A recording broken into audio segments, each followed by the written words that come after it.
Men, you know this following phrase to be true.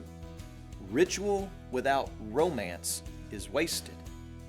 If you show up at the house on the day of your anniversary with something you know your wife will enjoy, and she says, "Honey, what made you think to do this?"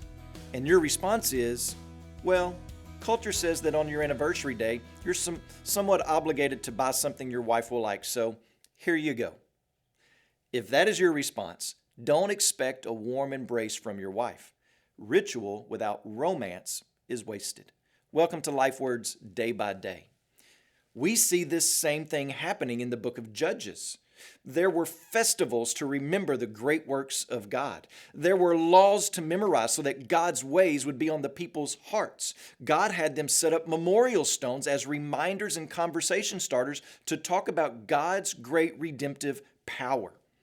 And the purpose of the festivals and their traditions and the memorial stones was not so that a ritual could be passed down coldly, but rather so knowledge and passion could pass down from generation to the next. The same thing is true for us as parents. Passing down the cold routine of going to church without displaying day in and day out a zeal for Christ is not going to do much for your kids. God's intent and design of the rituals was to provide a holy and ordained vehicle for passing along amazement and wonder of God. But that was lost somewhere along the way for the Israelites.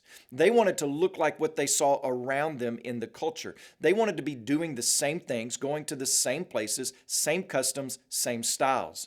And it cost them. It cost them the discipline of the Lord. But we can learn the lesson from them. We can see that worldly culture never provides the satisfaction our hearts crave. Only God can do that, and He has done it through Jesus Christ. The festivals, the laws, the sacrifices, all pointed to our need for a perfect sacrifice for our sin.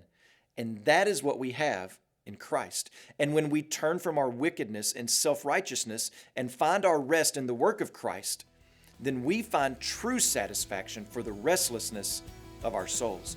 And that rest can be yours today. As you pray today, please remember Hannah McClellan, one of our missionaries in Mexico. Also, remember the Yaturu LifeWord broadcast in Tanzania.